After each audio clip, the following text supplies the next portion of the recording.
Hello guys, നമ്മുടെ അതിഥിക്കുട്ടിയുടെ ഒരു പുതിയ പ്ലേ ടോയ് ആണ് ഇത്. നമുക്ക് ഇത് അൺബോക്സ് ചെയ്യുന്ന വീഡിയോ ആണ് കേട്ടോ.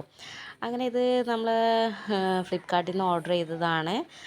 ടെൻ്റാണ് ആക്ച്വലി ഇത്. അപ്പം കുറേ കാലമായിട്ട് അവൾ പറഞ്ഞുകൊണ്ടിരിക്കുകയായിരുന്നു ടെൻറ്റ് വേണം എന്നുള്ളത്. അപ്പോൾ അങ്ങനെ നമ്മൾ ഓർഡർ ചെയ്തു. അങ്ങനെ അച്ഛനും മോളും കൂടി അതൊക്കെ സെറ്റ് ചെയ്യാണ് കേട്ടോ. അവൾ ഭയങ്കര സ്കൂളിട്ട് വന്ന് അപ്പം തുടങ്ങിയതാണ് അതിൻ്റെ പുറകെ അത് റെഡിയാക്കുന്ന തിരക്കിലാണ്. അങ്ങനെ എല്ലാം ഏകദേശം സെറ്റായി. അതിൻ്റെ ഉള്ളിലുള്ള ഷീറ്റും കാര്യങ്ങളൊക്കെ വിരിച്ച് ബലൂണും ടോയ്സൊക്കെ അങ്ങനെ അതിൻ്റെ ഉള്ളിൽ സെറ്റ് ചെയ്ത് ആൾ ലാസ്റ്റ് ഇങ്ങനെ ആക്കി വെച്ചിട്ടുണ്ട് കേട്ടോ. ലൈറ്റിങ്സും കാര്യങ്ങളും പിന്നെ അതിൻ്റെ ഉള്ളിൽ പില്ലോസും കാര്യങ്ങളൊക്കെ വെച്ചു. അങ്ങനെ കുട്ടിയുടെ ടെൻറ്റ് റെഡിയായി. ഇതാണ് ഫൈനൽ ടെൻറ്റിൻ്റെ വ്യൂ കേട്ടോ. അങ്ങനെ ആൾ ഭയങ്കര ഹാപ്പിയാണ്. അപ്പം കുറേ നാളായിട്ട് പറയുന്നതായിരുന്നു കേട്ടോ ടെൻറ്റിൻ്റെ കാര്യം. അപ്പം ഇത്രയുള്ള വീഡിയോ.